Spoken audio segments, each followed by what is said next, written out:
Les parents battent-ils leurs enfants pour les éduquer dans la communauté de l'être? Alors, le battre, euh, le battre ne va jamais jusqu'au massacre dans la communauté de l'être.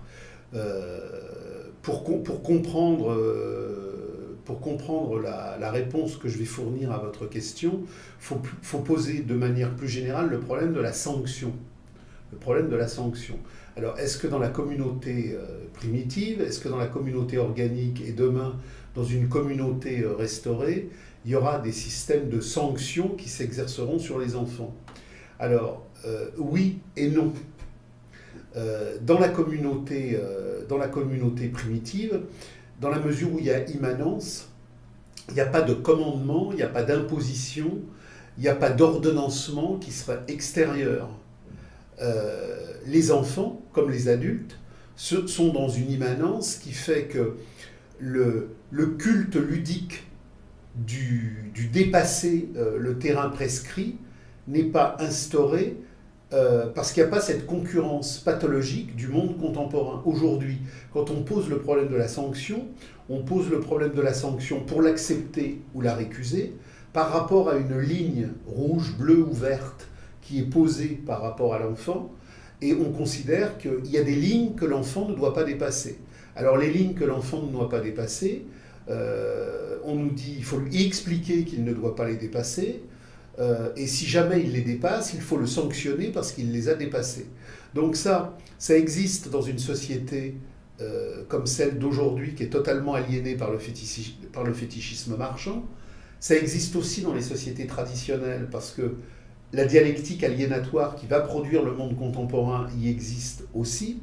Mais par contre, on sait par toute une série de textes qui renvoient à la vie organique et vivante de ces communautés-là, que le rapport de l'immanence des enfants fait que la fameuse ligne, elle est totalement dynamique et non pas statique dans les communautés archaïques, dans les communautés primordiales. Si on prend les textes, par exemple, des dominicains ou des franciscains en Huronie ou en terres iroquoises, ou même si on prend l'expérience personnelle de Pierre Clastres chez les Indiens, chroniques des Indiens Guayakis, on voit que le statut de l'enfant dans la communauté primordiale est lié aux adultes dans une immanence permanente de jeu, d'éveil et de conscientisation. Dans la société du séparé, l'enfant, il est assujetti à des espaces spécifiques. Dans la société de l'aliénation, les adultes vont travailler et d'une manière ou d'une autre, on parque les enfants pour les éduquer. Dans la communauté traditionnelle, il n'y a pas de parquage parce qu'il n'y a pas de travail. Donc les adultes comme les enfants sont en symbiose permanente. Il n'y a pas de moment où on met les enfants ailleurs et il n'y a pas de moment où les adultes vont produire quelque chose de spécifique qui ne pourrait pas intéresser les enfants. Donc la division du travail avec travail-loisir pour les adultes et séquences normatives pour les enfants, garderie, école, centre de loisirs, ça n'existe pas dans une communauté organique, puis tout se vit dans l'immanence. Donc dans cette immanence-là, il arrive effectivement qu'un enfant commette une bévue, parce que d'ailleurs la bévue est positive. C'est la bévue de l'enfant qui le fait grandir vers une conscience du dépasser la bévue. Donc quand on voit comment vivent, entre autres, les Indiens Guayakis, il y a effectivement de temps en temps, dans l'émulsion des joies du groupe, un enfant qui va commettre un raté. Mais l'enfant qui va commettre un raté, il sera remis dans la place nécessaire du groupe collectif, parce qu'effectivement, comme il n'y a pas de culte narcissique de l'autonomie du sujet, ce qui sera, entre guillemets, remis en place, c'est le fait qu'à un moment donné, il y a un débordement d'autonomie qui pourrait produire une schizophrénie du groupe. Donc, on imagine très bien une mère Guayaki donner une petite tape sur le cul du môme parce qu'il a fait une connerie avec sa sœur. Mais au sens fort, l'enfant n'est pas battu, au sens fort, l'enfant n'est pas sanctionné. C'est une relation d'amour, c'est une relation harmonique qui, par un geste un peu plus ferme que d'habitude, remet les choses à leur endroit. Mais de la même manière qu'il n'y a pas de répression entre les hommes, le mouvement d'auto-éducation qui fait que les grands apprennent aux petits n'est pas une structure hiérarchique de commandement et d'apprentissage domesticatoire, c'est un mouvement d'émancipation et de soulèvement, d'éveil et de réveil permanent. Et d'ailleurs, ce qui est très intéressant, c'est ce que dit Clastres sur les Guayakis, c'est ce que nous disent sur les dominicains et les franciscains, sur les Hurons, l'Ironie, les Mohawks, les Abénakis. La constance de l'enfant dans la communauté organique, c'est le rire. L'enfant rit en permanence, et les adultes rient en permanence, parce qu'il y a constamment une relation d'harmonie, de tendresse et d'amour, et donc le raté est rare, et le raté qui est rare, quand il appelle à une remise en ordre et à une remise en place, c'est quelque chose qui se fait effectivement en tendresse et en émotion. C'est-à-dire que la claque sur le cul que la mère Guayaki met à son enfant, même si elle est ferme, elle est affective et elle est tendre. Donc il y a quelque chose qui est absolument important du point de vue du geste par rapport à votre question du battu, au sens où il n'y a pas de violence. Par contre, ce qui est intéressant, c'est que dans les communautés organiques, on sait, par l'immanence du sens, ce que les grands trajets philosophiques nous apporteront à travers les présocratiques, Hegel ou Marx, c'est que pour se poser dans une identité riche, il faut s'opposer. C'est-à-dire que le poser, c'est pas quelque chose qui flotte. Quand l'homme se pose dans une identité réelle, c'est parce que dans un contexte précis, qui n'est pas fluide, qui n'est pas liquide, mais qui exprime une matérialité sensible, sensive et sensuelle, il y a des oppositions. C'est-à-dire que l'enfant est en autonomie, mais l'enfant n'est jamais dans la fête du caprice. Donc, le développement harmonieux de l'autonomie, il présuppose des cadres qui doivent être rappelés, et les cadres doivent être rappelés parce qu'en rappelant les cadres qui positionnent l'opposition au caprice, on casse l'autonomie narcissique potentielle du sujet. Et donc, par le cadre qui oppose, on peut devenir un sujet qui se pose. Et là, il y a toute une dialectique qu'on retrouve chez les présocratiques, chez Hegel, et qu'on retrouve chez Marx avec la problématique du naturalisme achevé. La transmission d'amour que je fais à l'enfant, et qui fait que cet enfant, en devenant grand, ne va pas simplement devenir grand physiquement, mais grand en maturité d'esprit, de sensation et de cœur, c'est parce que par amour, j'aurais posé des lignes d'opposition à certains jeux capriciels, et qu'à partir de ce donné-là, j'aurais donné à l'enfant une ligne mature de position et de positionnement. Donc, il n'y a pas de violences qui sont faites sur les enfants dans ces communautés-là. Il y a des rappels de position par rapport à des nécessités de position et de positionnement. Autrement dit, j'ai un cadre qui est ferme dans la transmission du patrimoine d'amour et du patrimoine de conscience, mais il est fait dans l'intelligence de la transmission, et il n'y a bien évidemment aucune violence d'impuissance comme on la trouve dans les sociétés de l'aliénation généralisée. Alors justement, par rapport à ça, je crois que Guy Debord, dans un de ses bouquins dans les années 70, il parlait justement de l'autonomisation des enfants vis-à-vis des parents, mais dans une trajectoire aliénatoire au sens où les familles sont brisées en fait, et les enfants veulent devenir indépendants justement pour ne plus avoir de rapport avec leurs parents. Et justement, il disait qu'en fait, on n'est même plus des prolétaires au sens où on n'a même plus nos enfants. Et en fait, par rapport à ça, depuis la révolution des mœurs, depuis mai 68, il y a une tendance au niveau de l'éducation à ne plus vouloir frapper les enfants. Et les gens se plaignent du fait que c'était mieux avant parce que quand on frappait les enfants, on arrivait à les garder dans un certain cadre de vie, quoi, de respect des aînés et tout ça. Et justement ça a sauté. Donc, est-ce que c'est une positivité quelconque pour retrouver une humanité perdue, ou est-ce qu'au contraire, c'est le reflet du chaos dans lequel on est et dont le capital a besoin pour diviser les familles, diviser les nations, diviser tout ce qu'il a besoin de diviser, quoi. Non, alors là, justement, ce que vous dites est très intéressant sur le chaos. Et en préambule, je reviendrai sur une hypocrisie majeure de la société du spectacle marchand. parce que c'est effectivement la tyrannie absolue du mensonge rayonnant. Au même moment où on fait des grands séminaires de propagande intensive contre la fessée, on cache l'existence de réseaux pédophiliques gigantesques qui martyrisent physiquement des milliers et des milliers d'enfants qui disparaissent, et qui disparaissent pas comme ça artisanalement parce qu'il y a quelques fous locaux dans un bled de campagne, mais parce qu'il y a une industrie centrale du capital qui remonte jusqu'à toutes les centralités d'État, parce que la mafia c'est l'État, parce que l'État c'est la mafia, et que les réseaux pédophiles sont au cœur des centrales étatiques. Donc on dit pas la fessée, mais le viol clandestin dans une cave, oui. Donc, il y a toute cette hypocrisie-là, parce que le capital est par essence une hypocrisie majeure. Donc, il faut rappeler, à travers Debord, à travers Marx, que chaque fois que le capital positionne un problème éthique, le capital positionne un problème éthique de la marchandise. Le capital n'a qu'une éthique, c'est celle de la marchandise. Nous sommes des biens consommables, et ce que le capital a en tête, ce n'est pas notre bien humain, c'est notre bien consommatoire de res, de choses aliénées. Donc, Debord, Hegel et Marx disent à peu près la même chose. Marx dans les Grundrisse, Hegel dans la phénoménologie et Debord dans les textes dont vous parliez.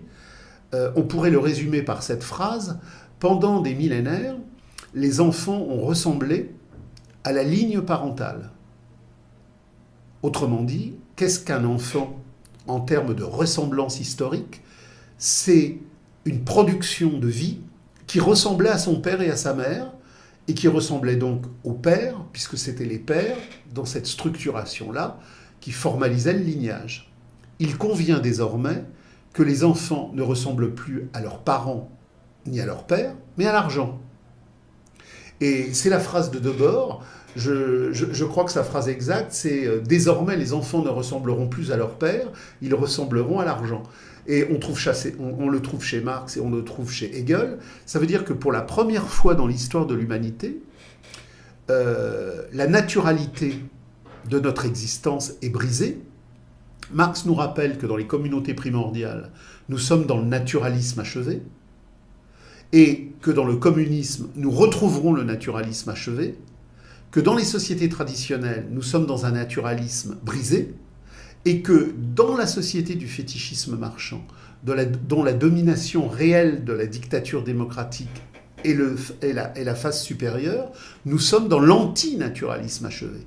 Donc, puisque nous sommes dans l'antinaturalisme achevé, la ligne d'identification de mes parcours d'existence dans l'histoire, ça ne peut plus être la parentèle, ça doit être la monétisation.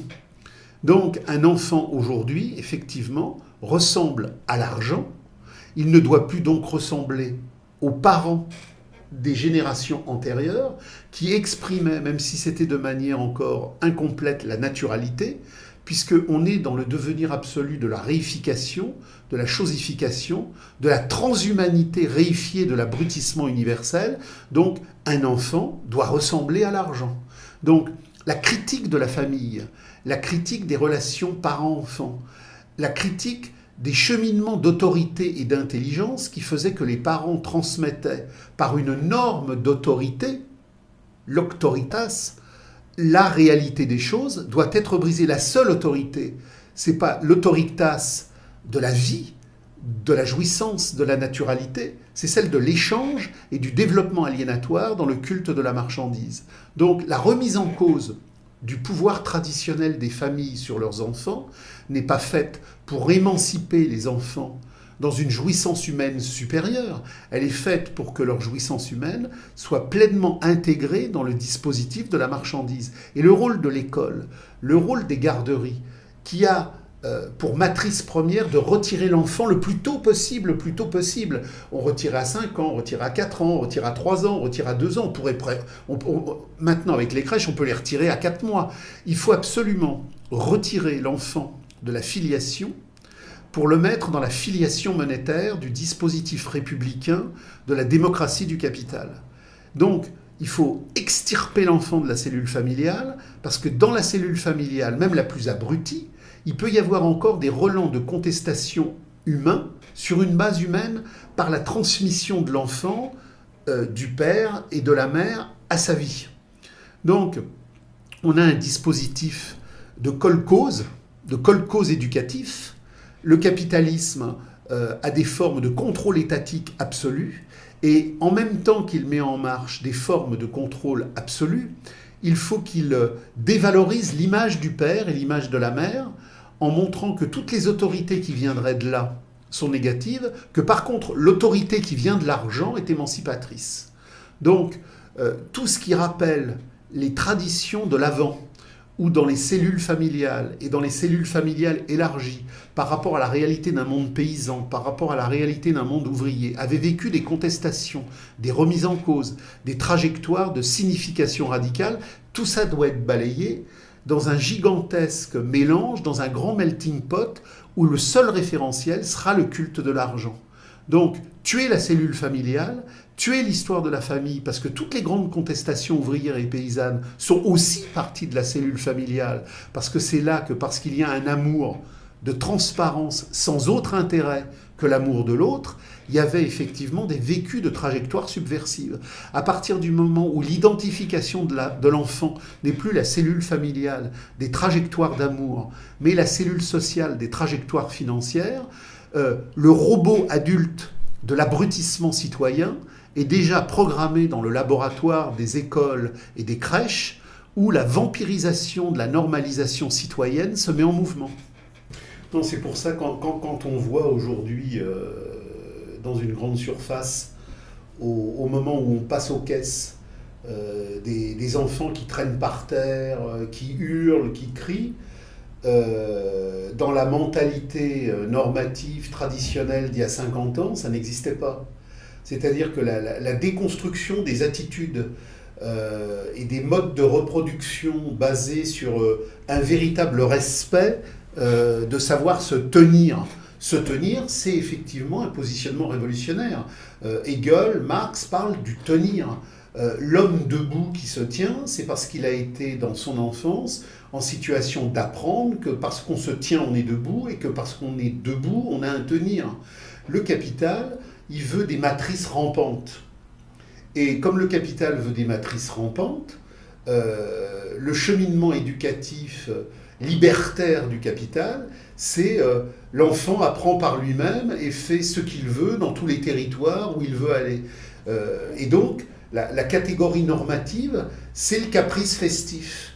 Donc, le môme fait ce qu'il veut, n'importe comment. De toute façon, les parents sont eux-mêmes des machines réifiées, brisées, qui n'ont rien d'autre à transmettre que la chanson médiatique ou pédagogique que le système leur a donnée.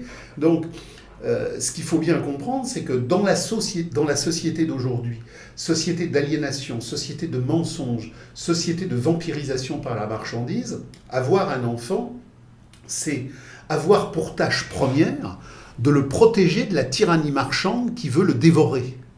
Donc, il ne s'agit pas d'être oppressif avec l'enfant contre ce que l'enfant reproduirait de la société aliénatoire marchande, mais il s'agit de protéger cet enfant par un rempart d'intelligence fait de dialectique, de conscience, d'amour, de tendresse et de vraie protection. Donc avoir un enfant aujourd'hui, c'est casser la dynamique festive du caprice marchand qui veut que l'enfant fasse ce qu'il veut. L'enfant n'est pas une autonomie décisionnelle par a priori premier. L'enfant deviendra une autonomie décisionnelle possible parce que les enfants auront été précisément cadrés par cette dialectique position-opposition que les parents auront su lui transmettre.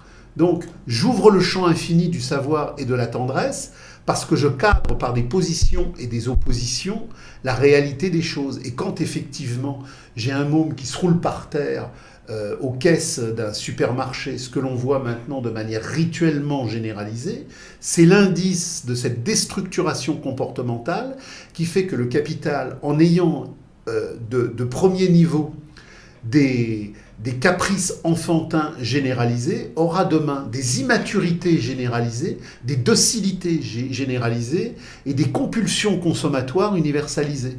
Donc, l'adulte de combat et de conscience de demain, il commence dans le positionnement éducatif de l'enfant d'aujourd'hui, qui est éduqué avec amour et tendresse, dans le rejet de toutes les normes actuelles de festivités capricielles où le capital veut effectivement l'enfermer en disant finalement, parents, suivez vos enfants. Ouais, parce que du coup, en fait, on donne le choix aux parents, par immanence, en fait, soit ils se positionnent en fait dans un rapport d'autorité, et finalement l'enfant il échappe à l'autorité, et du coup la famille se brise, soit le parent il doit s'adapter aux caprices en fait. Voilà, et parce que les caprices de l'enfant, c'est le mode de production capitaliste qui est derrière. Voilà. Alors en fait, Marx, il a écrit, je crois, avec Engels, ou tout seul, je ne sais plus, un texte qui critiquait le concept de surpopulation de Malthus. Et parce que Malthus, en gros, il disait qu'il y a trop de gens sur la planète et on ne pourra pas tous les nourrir. Et Marx, il avait plutôt une position, peu importe, même si on était le double d'humains sur la planète, ce qui est important, je crois, c'est comment la nourriture est produite et comment elle est diffusée. Donc, est-ce que vous pouvez nous expliquer un petit peu en détail cette opposition Malthus-Marx ? La critique que Marx fait de Malthus, elle renvoie pas simplement au problème de la population, elle renvoie à un problème de méthode générale, à savoir que Marx, en prolongeant Hegel, dans un positionnement dialectique qui nous renvoie au présocratique, positionne la supériorité méthodologique de la détermination du tout sur les parties. Donc,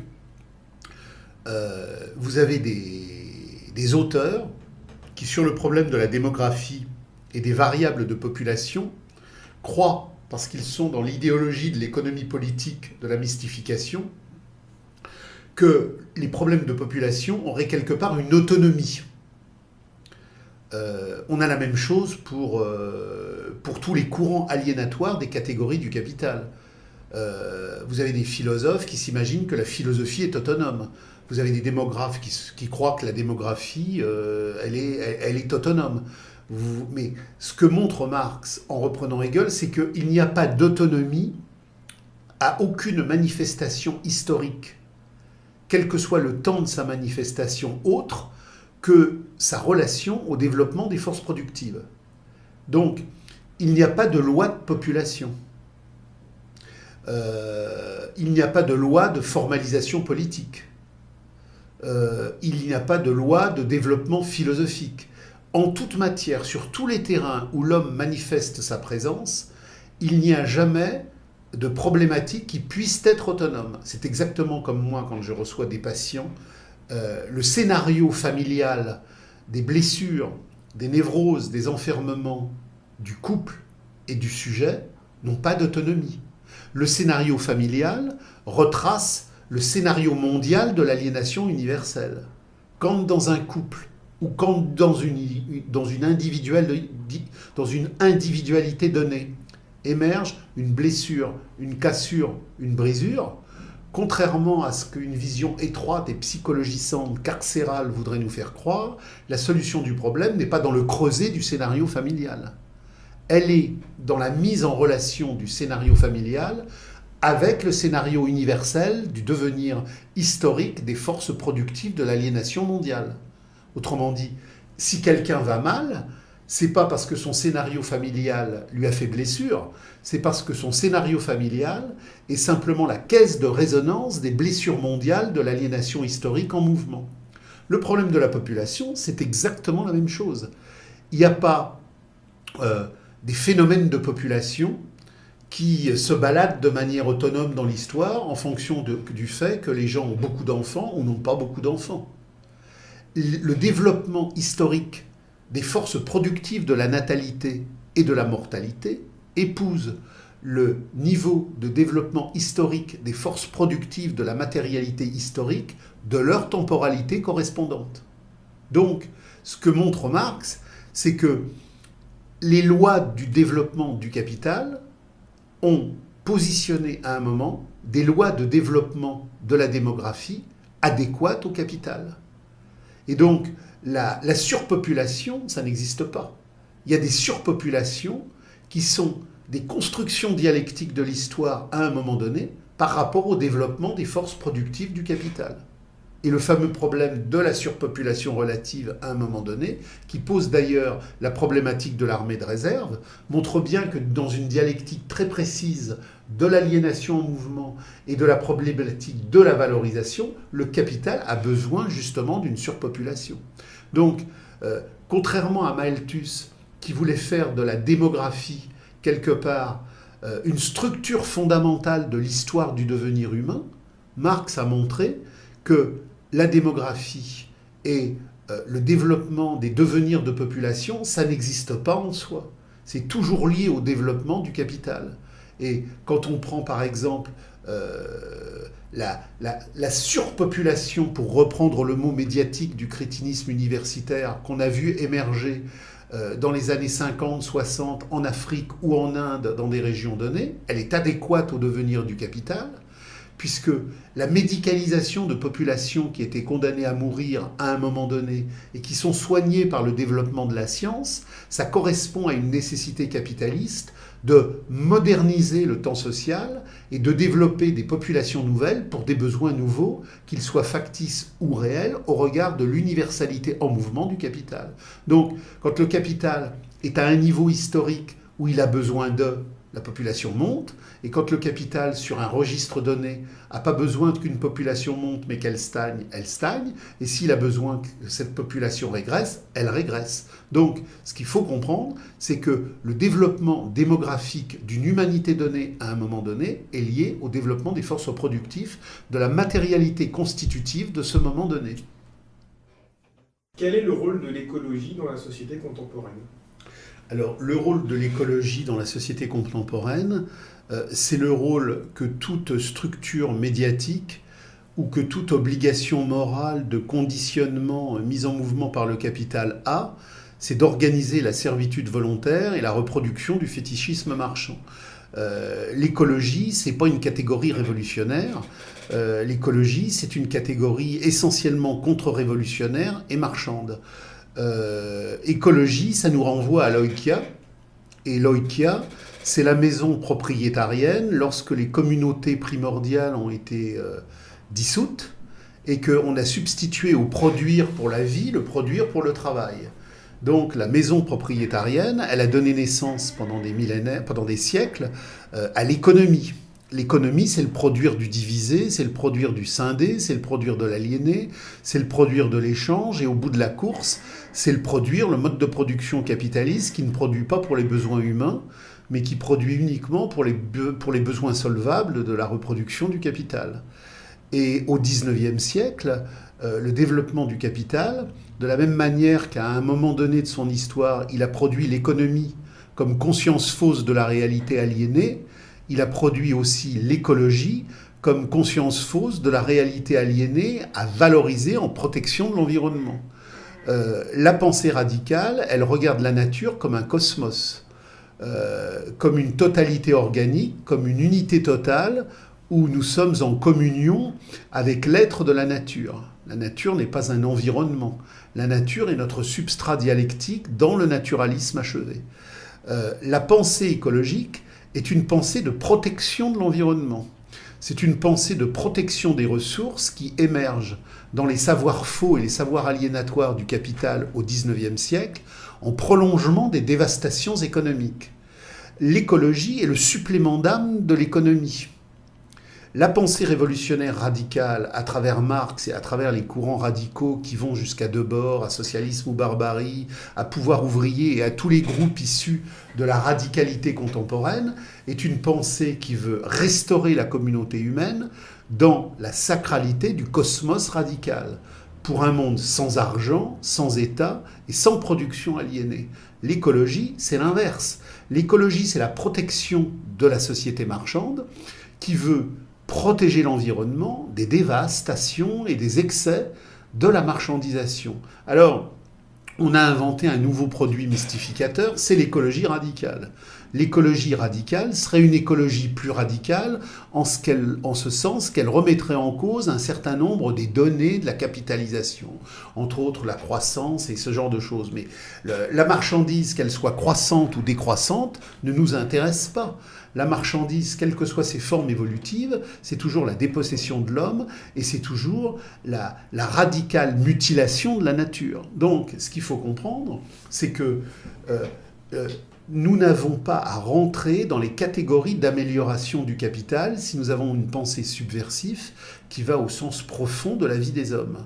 Donc, l'écologie est un poison aliénatoire qui vise à permettre la reproduction du capital, le jour où le capital, dans ses dévastations les plus extrêmes, montre qu'il est en train de détruire des éléments entiers de la biosphère. Bon, il n'y a rien de neuf. Marx, dans le Capital, explique que la Terre, comme investigation et comme territoire d'exploitation, est en train d'être détruite et vampirisée par le développement du capital.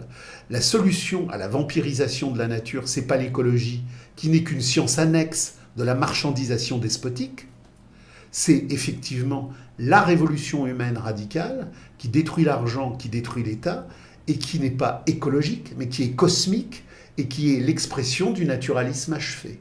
La nature n'est pas quelque chose avec lequel nous avons un dialogue de protection ou de préservation à engager. La nature est notre immanence. La nature est le nous-mêmes de notre cosmos humain en épanouissement. Donc, dans la communauté humaine, il y a une communauté humaine qui ne sépare pas l'homme de la nature, puisque la nature, dans son mouvement de conscience historique, c'est l'homme. L'homme n'est pas quelque chose qui n'est pas dans la nature, il est la nature en mouvement de conscience. Donc, dans la communauté qui détruira les pollutions, les gaspillages et toutes les déstructurations auxquelles on assiste, on aura une restauration du cosmos humain dans la communauté humaine, mais il y aura abolition de la politique, abolition de l'économie et abolition de l'écologie. L'écologie n'étant rien d'autre qu'une aliénation supérieure du temps contemporain pour faire écran à la radicalité et en construisant des fausses problématiques qui font qu'effectivement, on veut préserver l'horreur du capital en préservant les effets du capital. Parce qu'en fait, du coup, l'écologie, c'est consubstantiel à l'économie politique. L'écologie est radicalement consubstantielle. D'ailleurs, c'est la même étymologie. C'est l'oikia. L'écologie, c'est l'économie. L'économie, c'est l'écologie. L'écologie n'est qu'une superstructure de la pourriture infrastructurelle du capital en mouvement. Alors justement, dans cette trajectoire radicale, je ne sais pas si vous connaissez, dans un prisme écologique, les ZAD, les zones à défendre. Je ne sais pas si vous connaissez. Si. Et alors justement, bon, je ne connais pas trop le fonctionnement de ces trucs-là, mais il me semble que, justement, dans mon groupe, il y a quelqu'un qui me parle souvent de ça, qui me dit justement, regarde, il y a des gens qui n'utilisent pas l'argent et tout ça. C'est un truc, bon, c'est contradictoire au sein même de ces structures-là, mais bon, qu'est-ce que vous en pensez ? C'est une forme de Larzac restauré 30 ans ou 40 ans après le Larzac. Le problème, là encore, c'est qu'il faut avoir un regard de méthode. Les manuscrits de 44, le Capital, la phénoménologie de l'esprit de Hegel, il faut toujours avoir pour compréhension que c'est le tout qui détermine les parties et que le tout est toujours supérieur à la somme des parties. Donc, le mode de production capitaliste est une totalité aliénatoire en mouvement dans une expansion planétaire qui n'est renversable que dans une instantanéité radicale de liquidation totale. On ne liquide pas la totalité marchande par étapes. On ne la liquide pas par morceaux. Et tout ce qui, en le capital, veut faire du non-capital ou du contre-capital est caricature, simagrée et imposture. On ne peut pas abattre le capital en déclarant que certaines zones lui échapperaient. Alors, ceci dit, il y a effectivement des bonnes volontés, des rêves, des espérances qui, en toute honnêteté, peuvent imaginer et construire des zones qui, en fonction du fait qu'un certain nombre de gens ont décidé de s'organiser de telle manière sur un terrain donné, elles peuvent imaginer qu'elles sont en rupture. Alors elles sont peut-être en rupture cognitive, elles sont peut-être en rupture intellectuelle avec le donné du capital, mais le capital ne tolère que ce qu'il renforce. Puisque le capital ne tolère que ce qu'il renforce, ça n'est qu'un alibi de l'imposture démocratique mis en spectacle par le capital pour laisser à penser que le capital laisse un certain nombre de choses exister à sa périphérie. Mais non seulement ça ne lui nuit pas, mais quelque part ça le renforce. Et le capital, de toute manière, n'est jamais gêné par une opposition qui n'est pas totale, universelle. Si sur un moment donné, le capital recule, c'est pour réavancer sur un autre. On a l'image du traité de 95, le fameux traité constitutionnel qui a été refusé en 95. Même s'il a été refusé, il est repassé sous une autre forme. Le TAFTA passera sous une forme ou sous une autre. C'est la marche irrépressible du capital. Et si demain, par rapport à une construction donnée qui me semble insupportable, je vais avec 10, 15, 20 ou 30 compagnons occuper un terrain et faire résistance, où ma résistance est totalement inoffensive et on la laissera fonctionner, où elle pose quelques problèmes et on la contournera et on la détournera d'une manière ou d'une autre. Le fond du problème, c'est que j'ai un gouvernement du spectacle mondial, de l'aliénation universelle, j'ai des formes étatiques, j'ai des formes économiques, j'ai des formes policières, et tant que ces formes-là, tout entières, en synthèse de domestication, continuent à exister, même si j'ai 30 ZAD, 40 ZAD, 50 ZAD, le capital s'en fout. Donc ça ne résout rien. Il faut comprendre, avec modestie et humilité, que même si nous étions 500, même si nous étions 1000 à décréter des zones émancipées, ça ne change rien au capital qui, lui, dans sa forme universelle globale, continue à fonctionner. On peut même être présenté théâtralement dans cet existence-là, comme des alibis théâtraux. Donc il faut toujours garder à l'esprit que quelle que soit la bonne volonté des gens qui font ceci ou qui font cela, cela ne remet rien en cause quant aux critères essentiels de la fondamentabilité du capital. Donc le combat doit être frontal et total à tous les niveaux, parce que la remise en cause, c'est l'auto-renversement mondial de la domestication mondiale. Alors peut-être un petit mot sur la COP 21. Alors la COP 21, comme toutes les messes du capital, c'est une imposture supérieure. Que ce soit les textes de 43 sur la critique de la censure de Marx, ou que ce soit les commentaires sur la société du spectacle de Debord, il faut savoir que tout ce que dit le capital, c'est le faux en mouvement. À partir du moment où le capital, dans de grandes synthèses mémorielles, culpabilisatrices, d'organisations domesticatoires multiples et variées, nous dit, nous indique, nous pressurise et nous oblige à réciter le grand cantique du, c'est que c'est faux. Et c'est d'autant plus faux que c'est toujours sans débat. Marx disait que le capital s'imposait par le fallacieux sans débat. Debord disait que le capital s'imposait par le faux sans réplique. C'est la même chose. Le fétichisme de la marchandise ne peut pas supporter le débat.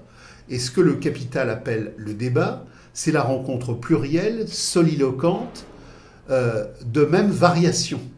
En Corée du Nord, il y a un parti unique. Dans les démocraties occidentales du capitalisme concurrentiel beaucoup plus fluide et beaucoup plus dynamique, on a un parti unique en 6 sous-sections, en 12 sous-sections ou en 24 sous-sous-sections. Mais tout le monde dit la même chose. Et quand on vous dit qu'il y a un débat sur le climat, il n'y a pas de débat sur le climat.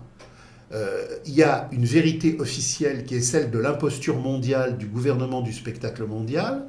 Le GIEC est géré par des économistes et il y a effectivement, sous les commandantures économiques centrales du GIEC, des départements où l'on retrouve des climatologues de cours, de commande. En France, on a quelqu'un qui pendant des années et des années, il est décédé maintenant, a travaillé sur la problématique du climat. C'était Marcel Leroux, qui était un très grand spécialiste de la question, et qui montrait que toutes les productions des chansonniers du GIEC étaient faites sur des estimations statistiques particulièrement inopérante et que tout ça était effectivement de la bidonnerie mystificatrice. Il y a effectivement aucune réalité objective d'effet de serre. Il y a des périodes de réchauffement climatique. Bon, là c'est l'été indien. Ça existe depuis des millénaires. Le premier clampin idiot va vous dire « Ah ben il fait chaud, c'est le mois de novembre, c'est l'effet de serre ». Donc ce qu'il faut comprendre, c'est que tous les travaux statistiques faits en réalité par des climatologues objectifs qui n'ont jamais accès à la télévision, Marcel Leroux était interdit de télévision. On a eu déjà la même chose avec le trou d'ozone. Haroun Tazieff a expliqué que le trou d'ozone... On n'entend plus parler du trou d'ozone, c'est terminé. Maintenant, on a le CO2. Le trou d'ozone qui a embarrassé tous les plateaux télé pendant des décennies, entre 70, 80 et le début des années 90, ça a disparu. Haroun Tazieff, à partir du moment où il a montré que le trou d'ozone était un mythe, qu'il y avait sans arrêt des dynamiques au niveau de l'ozone et qu'il y avait des croissances et des décroissances, était interdit de télé.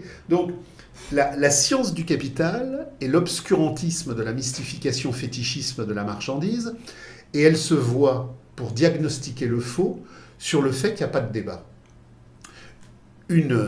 Une réalité avérée dans le médiatisme et le crétinisme universitaire du capital, elle s'identifie au fait que tout débat est interdit. À partir du moment où un débat est interdit, c'est que ce que l'on veut privilégier, c'est un faux qui, au moment où s'ouvrirait le débat, tomberait de lui-même. Donc, on n'a aucun débat. Donc, on a Verdier qui, sur Antenne 2, a émis quelques hypothèses très mesurées. Il est licencié. On licencie un présentateur télé météo au prétexte qu'il a émis des doutes quant à la religion officielle du CO2. Alors, ce qu'il faut comprendre, c'est que, on le disait tout à l'heure, l'écologie est une imposture, mais du point de vue de la radicalité cosmique de la nature, il y a des problèmes gigantesques dont on ne parle pas. Les pesticides, les fongicides, ça c'est un vrai problème de nature. La pollution qu'on va nous imposer avec toutes ces éoliennes qui ne produisent absolument pas. Ça ne produit pas quand il y a trop de vent. Ça ne produit pas quand il n'y a pas de vent. Mais il y a une mafia des éoliennes.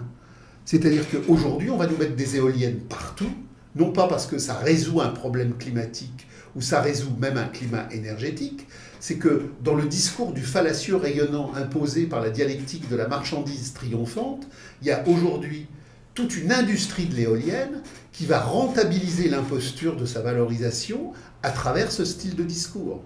Donc, on va nous parler d'un réchauffement climatique qui n'existe pas. Je rappelle que sous Louis XIV, on se baignait l'été dans la Seine, mais que l'hiver, la Seine était gelée, qu'on ne pouvait pas s'y baigner. Il y a eu un âge glaciaire au XIIIe siècle. Le fameux âge glaciaire sous Louis XIV, il s'est résorbé sous Louis XV et Louis XVI. On a eu une période climatique chaude. Ce que montre Marcel Leroux, comme le montrent tous les physiciens qui ont réellement travaillé sur le sujet, c'est que le système, et ça on le sait depuis les présocratiques, le système des planètes est un système dynamique avec des rotations en mouvement qui se diversifient. Il y a donc des phases où le Soleil et la Terre se rapprochent, et il y a donc des phases où le Soleil et la Terre s'éloignent. Donc il y a des phases de réchauffement, et il y a des phases de refroidissement. Et ça n'a strictement rien à voir avec le CO2. Et c'est précisément parce que ça n'a aucun rapport avec le CO2 qu'on ne veut pas qu'il y ait de débat. Aucune personne qui contestera d'un point de vue objectif ce mythe ne sera invitée sur un plateau télé pour en discuter. C'est comme le 11 septembre, c'est comme pour plein de sujets, c'est comme pour les filières djihadistes, c'est pour les migrants. Il y a des vérités officielles qui sont de telles impostures officielles qu'elles ne supportent même pas 1 millimètre de débat. Donc, puisqu'elles ne supportent même pas 1 millimètre de débat, il n'y a pas de débat, c'est la normalisation démocratique. Souvenons-nous toujours, à travers Marx, Debord et Orwell, que la démocratie est la face supérieure de la démocratie, que la démocratie est la face supérieure de la dictature, et nous vivons le temps orwellien de la dictature sur tous les sujets. La liberté, c'est la servitude, et le mensonge, c'est la vérité. Donc, la planète est en train de crever à cause des pesticides, à cause des fongicides. Il y a des perturbateurs endocriniens qui sont en train de tuer la substance vibrante de notre vie humaine ou animalière. Ça, on le cache. Et pour le cacher, on crée cette histoire de CO2, parce que derrière, le gouvernement du spectacle mondial veut imposer une gouvernance mondiale des angoisses, des névroses et de toutes les schizophrénies alimentées. Donc, ce qui est en jeu, c'est le dressage de la population. On dresse la population par les mystifications étatiques du terrorisme, mystification étatique du CO2, mystification étatique de tout ce que vous voulez. Mais par contre, il y a, d'un point de vue cosmique radical, un vrai débat. Qu'est-ce que produire? Qu'est-ce que la Terre? Qu'est-ce qu'aimer la Terre? Qu'est-ce qu'aimer les produits de la Terre? Comprendre que l'homme, comme le disaient les présocratiques, est homme de la Terre en la Terre. Empédocle dit, l'homme est une blette. L'homme est une blette. L'homme est une blette consciente, mais il est le mouvement de la Terre en mouvement de Terre. Donc la Terre n'est pas simplement un espace sur lequel nous sommes posés, c'est notre matrice érotique, c'est notre matrice substantielle. Et là, il y a un vrai débat de radicalité sur la manière dont nous produisons le reproduire. On ne parlera pas à la COP21 des fongicides et des pesticides, et on nous parlera du CO2, patronné par des organismes économiques qui vont effectivement nous mystifier, comme on nous a mystifié sur la couche d'ozone, comme on nous mystifie, parce que chaque fois que le pouvoir parle de quelque chose, c'est pour nous mystifier et valoriser sa valorisation. Donc en quoi la crise terminale du capital n'est pas qu'une crise économique, mais aussi une crise ontologique? Alors il faut en revenir à toute l'œuvre de Marx, qui est animée par ce principe méthodologique que Marx a fait surgir en théorisant les luttes de classe les plus radicales, à l'aune de la conception dialectique de Hegel. Ce qui est décisif, c'est que Marx a renversé la philosophie, il a renversé l'économie, il a renversé la politique, et il est arrivé à une conception radicale de critique de l'économie politique. Tout le monde est dans l'économie politique, parce que tout le monde veut proroger les catégories aliénatoires du capital et de la domestication. Tout le monde proroge l'État, tout le monde proroge l'argent, et de l'extrême droite la plus radicale à l'extrême gauche la plus radicale, on produit des économies politiques nouvelles, des économies politiques différentes, des économies politiques de restructuration. Marx est le premier qui pose la critique radicale de l'économie politique pour l'abolition de l'État et pour l'abolition de l'argent. Il a donc un regard de l'économie qui n'est pas un regard de l'objet économie, puisqu'il dit qu'il n'y a pas d'objet. Il dit, dans l'intégralité de son œuvre, et je renvoie en particulier vos auditeurs aux thèses sur Feuerbach dans l'idéologie allemande, que le présupposé radical de toute méthodologie subversive, c'est la compréhension dialectique du fait que tout est mis en relation dialectique. Le fétichisme de la marchandise, ça n'est pas un objet. La marchandise n'est pas un objet. Le capital n'est pas un objet. L'État n'est pas un objet. Ce sont des dialectiques historiques qui mettent en marche des positionnements relationnels entre les diverses sphères de l'aliénation universelle. Donc, l'économie n'est pas un objet statique, c'est une dynamique historique d'aliénation qui est positionnée autour de l'articulation valorisation-dévalorisation, qui rend compte de l'articulation exploitation-coercition, et qui renvoie à partir de là au fait que la dialectique qui produit le capital autour du travail vivant, autour du travail mort, au travail de l'exploitation, au travers des machines, au travers de l'homme aliéné, fait que ce qui produit le devenir de l'histoire, c'est une implication réciproque. Le travail produit le capital et le capital reproduit le travail. Donc, le sujet de l'économie, c'est cette dialectique, c'est cette relation entre le prolétariat et le capital. Il n'y a du capital que parce qu'il y a du prolétariat exploité à titre humain, et c'est la part de travail non payée dans cette exploitation du travail humain qui permet des incréments de valeur qui suscitent la dialectique possible du profit envisageable. La machine ne produit pas de profit, seul le travail humain permet une dialectique du profit par la mise en marge de la plus-value extorquée. Et le capital est obligé d'avoir recours à des machines qui ne produisent pas de valeur parce que sa concurrence planétaire au niveau de la dialectique du marché mondial nécessite, par rapport aux concurrents, de toujours produire plus à un prix plus bas. En domination formelle, cette dialectique est contrôlée et on est sur un rapport qui, au niveau de la plus-value, est structuré sur ce qu'il appelle la plus-value absolue. C'est-à-dire que pour produire de la plus-value, pour produire effectivement une dialectique de profit en expansion, il faut faire travailler les gens plus, il faut payer les gens de manière moins élaborée. Et ça, c'est l'articulation centrale. En période de domination réelle, on passe sur une dialectique de plus-value relative. La plus-value relative, c'est le fait que l'essentiel des incréments humains extorqués est dû à une robotisation qui va pomper le sang des vivants. Le robot ne produit pas le sang vivant de la plus-value. Le robot, par sa mécanique, par sa cybernétique généralisée, va pomper le sang des vivants. Donc plus il y a de robots, plus il faut pomper de sang humain, et c'est ça, cette plus-value relative. La plus-value relative, c'est le fait, par exemple, en comparaison à la plus-value absolue, que au temps des mines et des sidérurgies du 19e siècle, il fallait, pour produire 100 en termes de plus-value, des milliers d'ouvriers pendant des heures et des heures. Aujourd'hui, à Airbus, c'est le temps technologique de la plus-value relative.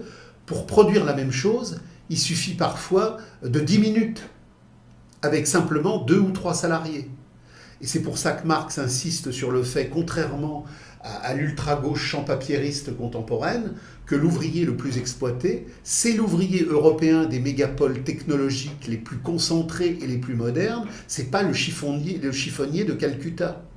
Le chiffonnier de Calcutta vit dans une misère noire, mais l'exploitation n'est pas un concept misérabiliste, c'est un concept objectif de dialectique historique.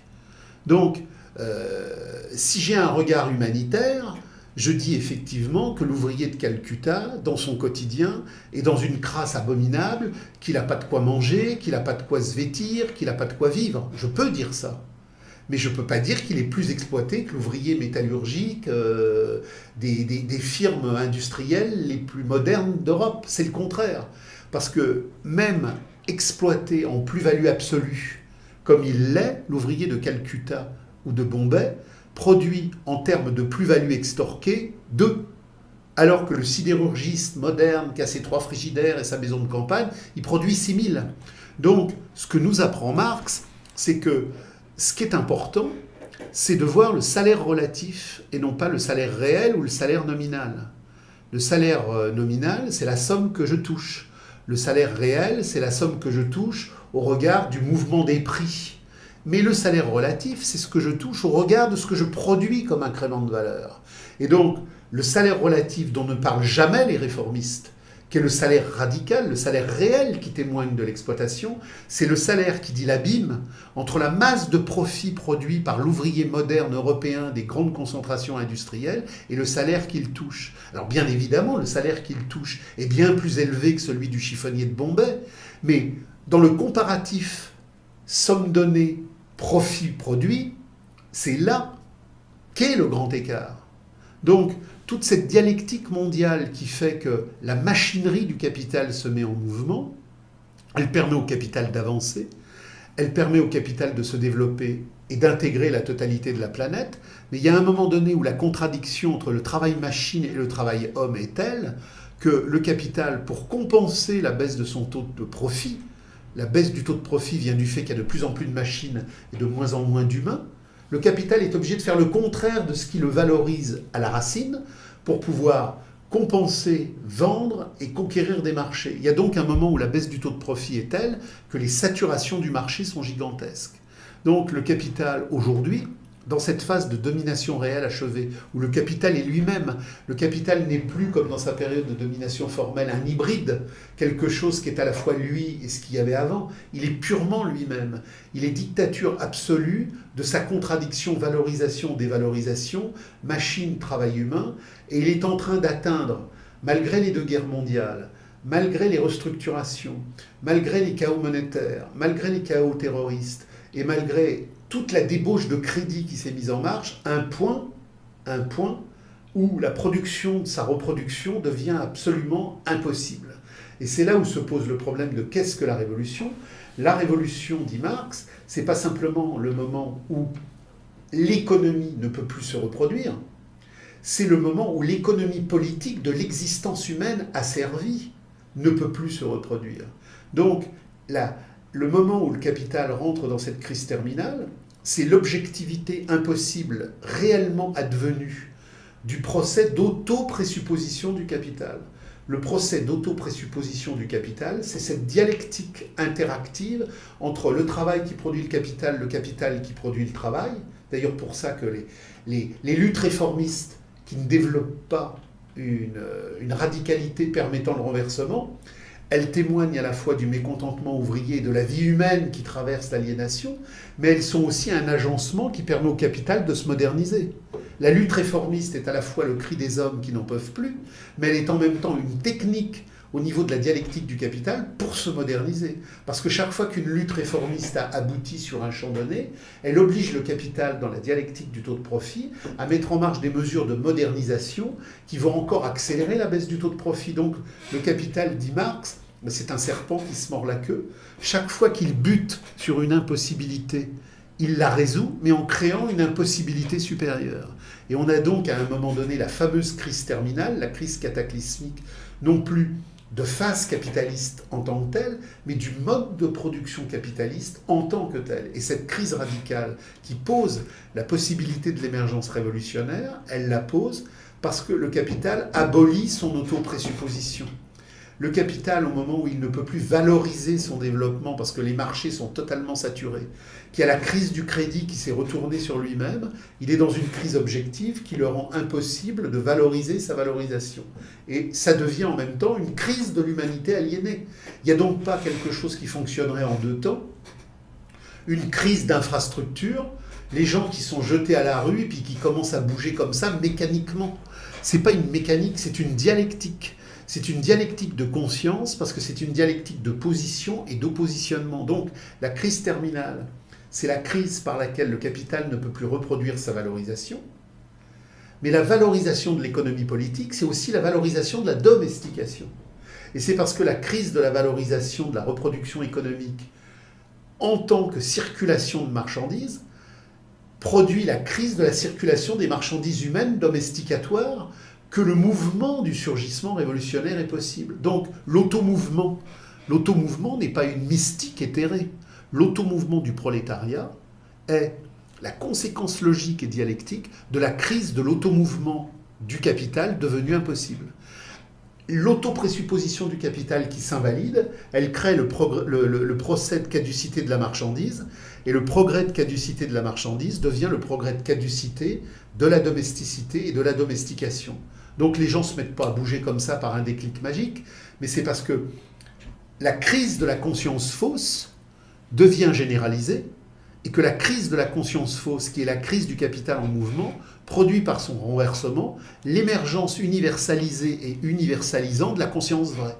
Et on reprend en beaucoup plus déployé ce qui se passe à Barcelone en 1936, c'est-à-dire que vous avez une masse de gens qui se mettent en mouvement parce qu'il y a une crise économique, politique, sociale et militaire claire à un moment donné, que sur un champ donné, limité et circonscrit, il y a une crise de l'auto-présupposition des mensonges de la République espagnole à ce moment-là. Le prolétariat se met en mouvement, et il se met en mouvement non pas mécaniquement, mais en tant qu'il est l'expression dialectique de cette crise de reproduction. Donc là, c'est une toute petite période sur un champ géographique limité, mais au niveau mondial, Marx nous montre que c'est ça qui sera en jeu, la crise planétaire de l'auto-présupposition du capital, qui en domination formelle ne pouvait pas avoir lieu, qui en domination réelle réalisée se réalise en réalité totale. Et c'est la crise du tout, alors on retrouve les présocratiques, Hegel, etc. Dès lors que c'est la crise de la totalité, c'est la crise de l'intégralité de ses parties constitutives, donc c'est en même temps la crise de toutes les légitimités de domination du capital, et c'est pour ça que le capital ne peut plus fonctionner. Il ne peut plus fonctionner parce que sa matrice ne fonctionne plus, et que tout ce qui découle de sa matrice atteint le point de son impossibilité. Bon, dans la communauté de l'être, les gens sont en mouvement, par nécessité, mais sans se poser la question, ils n'ont pas de réflexion, je vais faire une activité physique. C'est par émanence. Il n'y a pas de séparation. Voilà. Aujourd'hui, le quotidien fait que les gens, par le travail, sont immobilisés pendant des journées entières, et donc du coup, leur santé empathie, quoi. Donc, il faut faire du sport pour pas avoir de maladie, pour survivre, quoi. Je vais vous répondre, non, il ne faut pas faire de sport. Alors, c'est-à-dire que... Il ne faut pas confondre sport et activité physique. Voilà, justement. Il y a l'activité physique qui fait que le corps passe les années et puis il évolue normalement. Et puis l'activité physique, par exemple dans les salles de sport narcissiques, où le mec il est obstiné sur son corps tous les jours. Bon. Expliquez-nous justement cette différence entre activité physique et sport. Alors bon, ce qu'il faut savoir déjà, c'est que nous avons une structure de squelette qui correspond à notre ancestralité primordiale. Nous avons été pendant des millénaires des chasseurs-cueilleurs, et notre squelette est un squelette de chasseurs-cueilleurs. On découvre des hernies discales postérieurement à la sédentarisation. C'est complètement ignoré dans les fouilles archéologiques de la préhistoire. Donc, qu'est-ce qu'un chasseur-cueilleur ? C'est un homme qui marche de manière assez rapide, quelque chose comme 12 à 20 km par jour. Mais c'est une activité cosmique, physique, nécessaire. C'est la joie de la reproduction du groupe dans sa vie nécessaire. Pour chasser, pour cueillir, le squelette se met en mouvement dans un épanouissement de chasse, dans un épanouissement de cueillette, dans un épanouissement de mouvement, dans un épanouissement de déplacement. Et c'est une activité physique qui n'est pas décidée. Elle est spontanée dans le cadre communautaire et elle correspond à ce que chaque membre de la communauté va faire dans la nécessité de reproduire le groupe. C'est pas un labeur, c'est pas un travail, parce que de toute manière, la communauté organique ignore le travail, elle n'est pas dans le travail pour l'échange, elle est dans le produire pour la vie. Donc quand je vais chasser, quand je vais cueillir, c'est un acte spontané de joie qui n'est ni du travail ni du loisir, c'est une nécessité biologique historique première.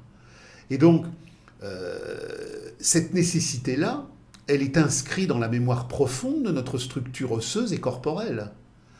Donc, il est bien évident qu'aujourd'hui, au terme de toute la marchandisation sociale et historique du monde, on est arrivé à une sédentarisation quasi totale. On passe 8 heures derrière un écran. Et effectivement, on a toute une série de maladies qui correspondent à la réalité sociale de ce qu'on nous a imposé comme mode de vie civilisationnel, totalement antinomique au mode de vie de la communauté organique. Donc il y a toute une redéfinition de l'activité physique à entreprendre. Mais elle ne peut pas être sportive, parce que le sport, c'est autre chose. Le sport, c'est la codification névrotique et concurrentielle des émulations pathologiques. Dans la communauté primitive, entre la chasse, la pêche, la peinture, l'acte d'amour ou l'acte de jeu avec les enfants, on va se jeter dans une rivière et puis on va faire les fous dans une spontanéité. Mais il n'y aura pas de sport aquatique. Ce qu'il faut bien comprendre, c'est que dans la communauté organique, il y a des spontanéités de mise en mouvement du corps dans l'espace qui ne sont pas du sport, parce qu'elles ne sont pas un moment entre le travail et le loisir pour organiser une séquence spécifique et cristallisée. Dans la communauté organique, je n'ai pas de séquence cristallisée. Tout est activité de reproduction joyeuse en le groupe et pour le groupe. Je chasse, je cueille, je fais l'amour, je mange, je marche doucement, j'accélère. C'est la spontanéité des nécessités, de la nécessité.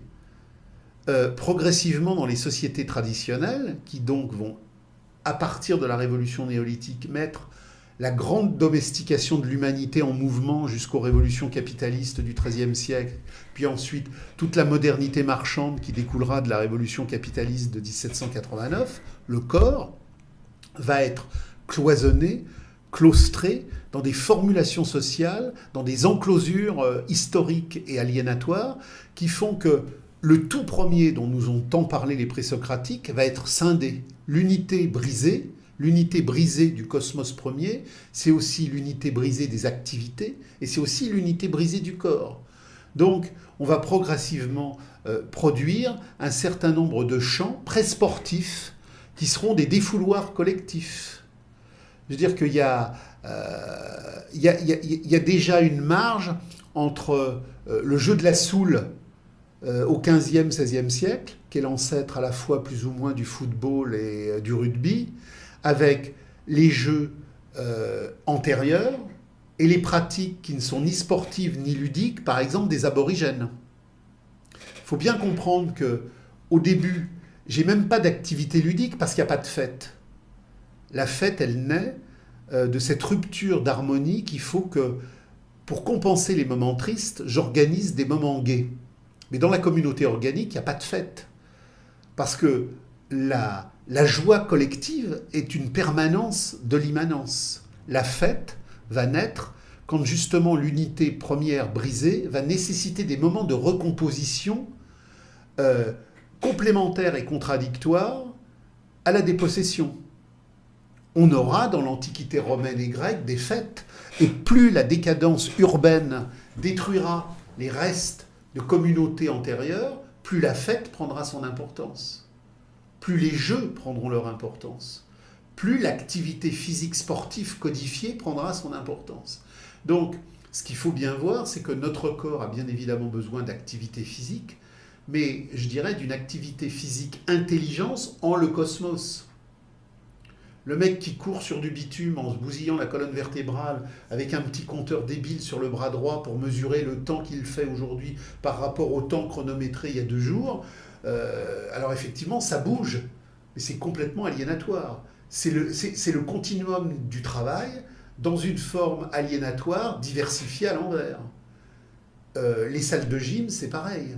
Donc le capital crée aujourd'hui une mise en forme nécessaire des corps pour continuer le bétonnage des âmes, pour continuer l'abrutissement des corps, pour continuer l'abrutissement des âmes, pour serviliser la rentabilité au travail et la reproduction sociale de l'aliénation, le culte du corps, le culte physique du corps et le culte du divertir et des distractions aliénatoires qu'il y a autour est décisif.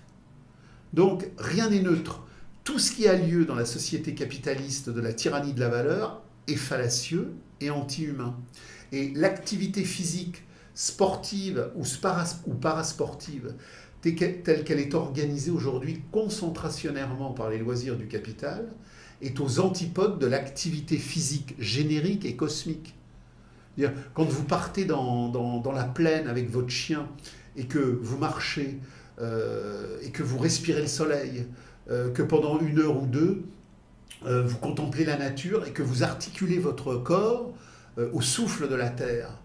Là, vous êtes dans une activité physique qui est générique, qui n'est pas du sport, et qui développe non pas simplement l'articulation de votre squelette, mais l'articulation de l'âme de votre âme et de l'âme de votre squelette. Donc, face à la sédentarisation que le capital nous impose, pour continuer à nous rentabiliser, il nous invente des dynamiques qui vont effectivement nous désédentariser, parce qu'à un moment donné, nous deviendrions totalement improductifs. Donc, de la même manière que maintenant des entreprises vont créer des crèches, de la même manière que des entreprises vont créer des centres de sieste, on va créer des centres de dynamisation corporelle et sportive pour que la marchandise humaine réifiée demeure rentable dans sa production et dans sa joie aliénée. Donc, de ce point de vue-là, l'homme sacral ignore la religion, il ignore la politique, il ignore l'art, il est dans la communauté où tout se fait en création infinie, et de ce point de vue-là, de la même manière que Marx, dans la critique de l'économie politique, nous dit « à bas l'économie, à bas la politique, à bas l'écologie, à bas le sport ». Aujourd'hui, les gens, ils bossent, ils ont leurs vacances, donc il faut impérativement aller en vacances, dans le monde entier. Il faut absolument être un touriste. Bon. Qu'est-ce que ça nous dit sur l'humanité, en tout cas sur notre aliénation en fait contemporaine, parce que il y a plusieurs décennies de ça, même plusieurs années de ça, les gens n'avaient pas besoin de voyager partout dans le monde, quoi. Ils se contentaient en tout cas ils jouissaient de leur vie dans les quelques kilomètres aux alentours où ils habitaient. Et qu'est-ce que cette évolution nous indique ? Alors, l'évolution dont vous parlez, elle indique quelque chose de très spécifique qu'il faut rattacher à la notion de transhumance. La transhumance, c'est le déplacement. Moi, j'ai parfois, et je le vois avec des couples qui sont en situation de difficulté pour poser leurs relations l'un à l'autre et donc pour comprendre leur unité. Et bon, il y a un exemple très simple. Dans la grisaille du quotidien marchand et de l'aliénation qui en résulte, une fois que les couples ont consommé l'illusion première et que le stock de ces illusions est épuisé, on arrive à des sécheresses de rencontres particulièrement intenses. Donc vous prenez un couple, le couple alpha, ils vont rentrer chez eux ce soir, ils vont s'emmerder à mourir, ils vont se raconter le boulot qu'a fait A, le boulot qu'a fait B, alors la journée s'est bien passée, après on va parler des enfants, après on va regarder la télé, bon, tout ça va être gris, calme et plat. Et on prend le même couple, il va au cinéma ou il va au restaurant. Il ne va pas se dire plus en matière d'intensité érotique ou en matière d'intensité affective, mais il va y avoir un distraire. Le distraire, c'est le traire, c'est le traérer, c'est le sortir. Le tourisme, c'est ça en plus développé et en plus enveloppé. Dans la communauté humaine de demain, on se déplacera parce qu'on ira à la découverte de ce cosmos et de ses richesses historiques et géographiques. Mais on ira pour communier dans quelque chose de radical qui, dans la profondeur des rencontres, produit effectivement des émerveillements dans l'accueillir les merveilles. Aujourd'hui, la transhumance touristique, elle est thérapeutique.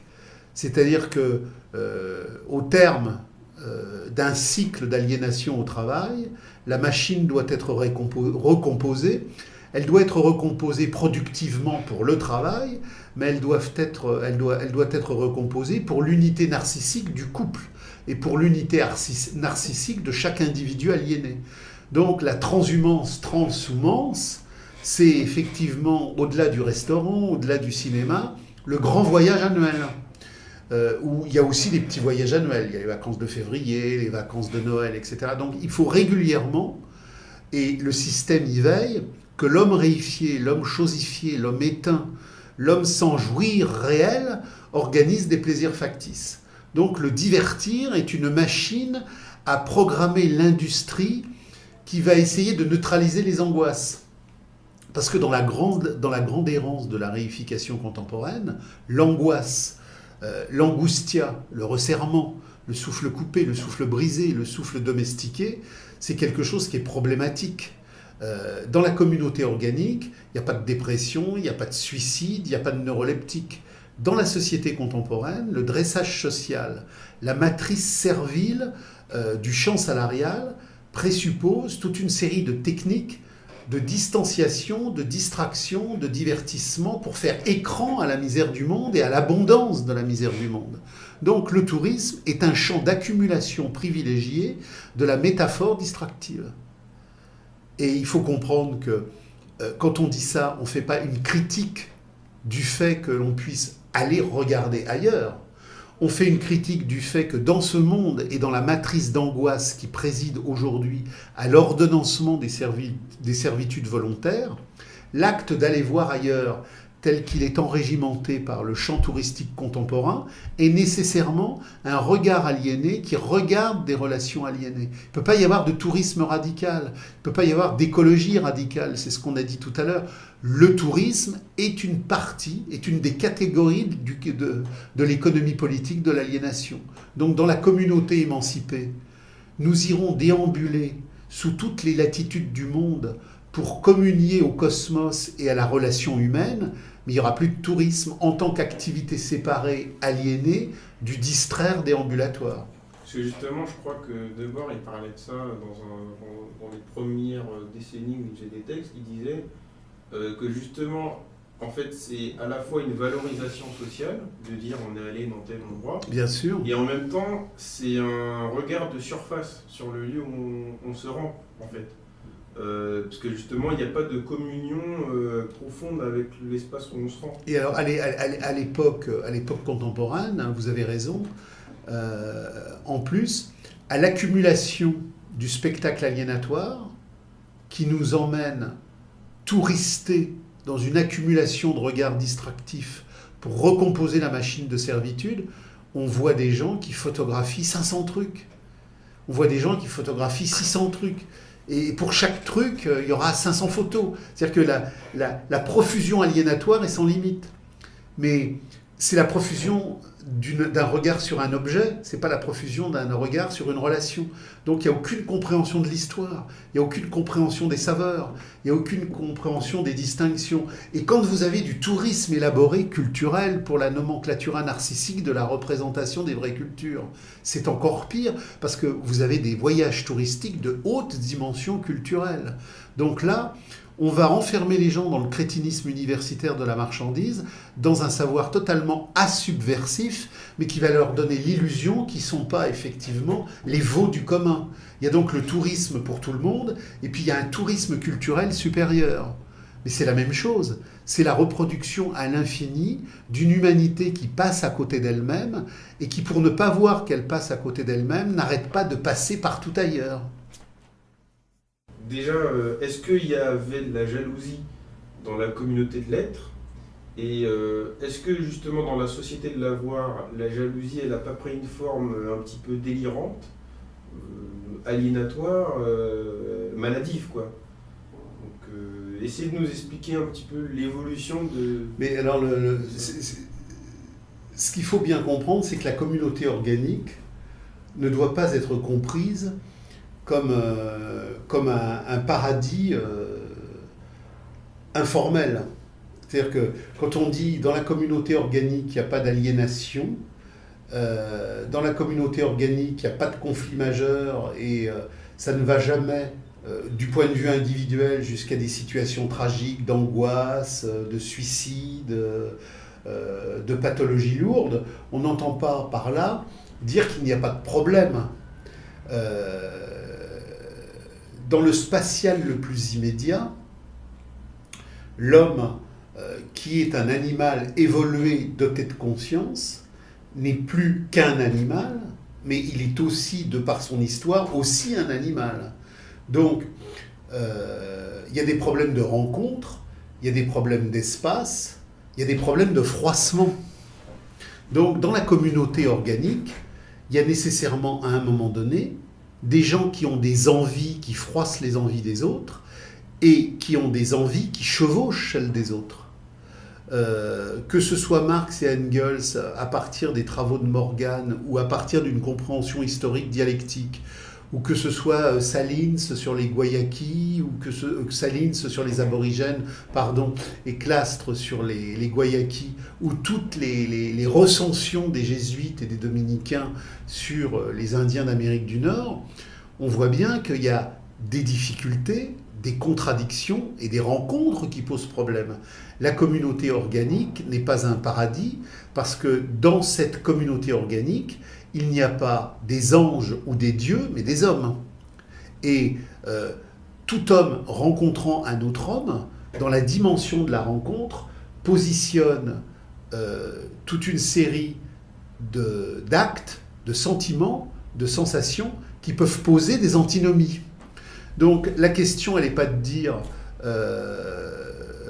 dans la communauté, il n'y a pas de problème, et dans la capitalisation contemporaine, il n'y a que des problèmes.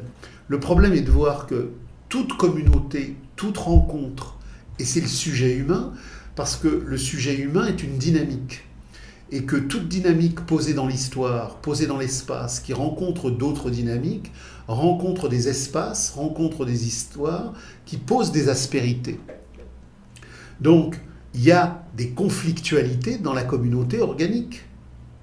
Le problème est de savoir quel est le sens de cette opposition, de cette position et de cette contradiction. Ce que nous répond Marx à travers justement le texte de Engels, l'origine de la famille, et à travers les correspondances qu'ils ont eues là-dessus, c'est que la chose essentielle qui fait ligne de démarcation entre la communauté et la société, c'est que la communauté est une unité qui n'est pas brisée, alors que la société est effectivement une structure qui découle de l'unité brisée. Donc il faut relier le problème de l'humain à l'unité brisée et le problème de l'humain à l'unité non brisée. Dans la mesure où la communauté est organique, les dissensions sont fertilisées dans la communauté jusqu'à ce qu'elles ne puissent jamais atteindre le point d'autonomisation. Ce qui a cassé l'unité première et qui a produit l'unité brisée, qui a fait naître la société, c'est que le dissensionnel, l'oppositionnel, à un moment donné, a pris une telle forme dans le cadre de la révolution néolithique et dans le cadre de l'émergence de la sédentarisation et de la production céréalière, à travers les stocks et à travers le dissocié humain, dans des configurations qui font que les dissensions d'avant sont devenues des contradictions explosives valorisant l'autonomisation. C'est l'autonomisation le problème. Donc dans la communauté organique, il y a entre les hommes et les femmes des désirs, des contre-désirs, des satisfactions, des insatisfactions, et il y a parfois des polarisations négatives. Mais cette polarisation négative n'atteindra jamais le point où elle produirait la mise en danger de l'unité du groupe, parce que la dissension personnelle s'autonomiserait du collectif global. Donc quand vous posez la question de la jalousie, il y a des envies, mais qui ne prendront jamais la forme pathologique d'une dissension telle qu'elle ferait exploser le groupe. Et la jalousie pathologique qu'on rencontre dans le temps contemporain, à travers la culture narcissique du sujet égocentrique, à travers la folie de la monade individuelle, à travers l'exaspération des sensations personnelles, elle est le lien de la dépossession. Comme l'unité a été brisée, le lien de fertilité entre je et tu ne peut plus fonctionner dans l'unité supérieure du nous organique. On est dans une grande solitude et les gens, même ensemble, sont solitaires. Les gens sont seuls ensemble, mais ils ne sont jamais ensemble en fertilité relationnelle. Donc, à partir de là, les aspérités, les dissensions, les contradictions de la communauté organique, qui étaient relatives, qui étaient relativement tièdes, se mettent à surchauffer dans la société du fétichisme marchand, parce que tout devient valorisation narcissique. Donc, les incertitudes relatives et très minorisées que l'on pouvait recevoir, que l'on pouvait avoir, que l'on pouvait rencontrer dans la communauté organique, prennent une forme totalement exaspérée et exaspérante dans la société.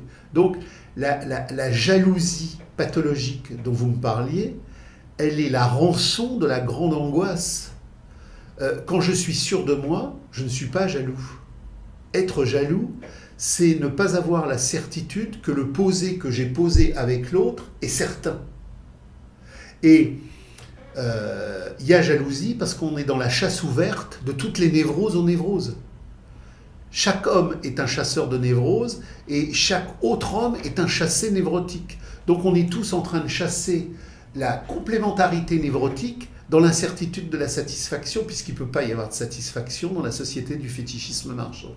Donc les micro-jalousies potentielles de la communauté, qui jamais ne prenaient la forme d'une virulence telle que l'unité aurait pu être brisée, dans le monde où l'unité est brisée, ce sont des chaufferies systématiques, des chaufferies systémiques, et c'est la grande folie du désir à la fois narcissique, mimétique, aliénatoire et permanent.